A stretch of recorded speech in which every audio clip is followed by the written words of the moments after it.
Bollywood star Deepika Padukone, স্বামী আরেক তারকা রণবীর সিং। বলিউডের সুখী দম্পতির মধ্যে অন্যতম রণবীর সিং ও দীপিকা পাডুকোন।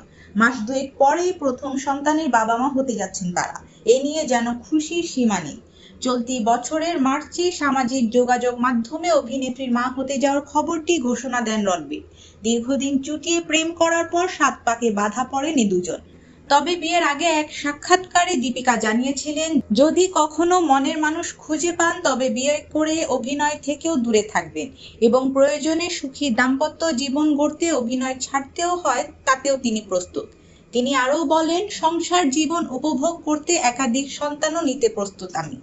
রণবীর আর আমি বাচ্চাদের খুব ভালোবাসি। আমরা অপেক্ষা করছি কবে আমরা নিজেদের পরিবারে নতুন অতিথিকে নিয়ে আসতে পারবো। অভিনেত্রীর পুরনো সেই ভিডিও আবারও ভাইরাল হয়েছে নেট দুনিয়ায়। এরপর থেকেই বেশ উদ্বিগ্ন দীপিকার ভক্তরা। তবে কি মা হওয়ার পরেই অভিনয় থেকে বিদায় নেবেন তিনি?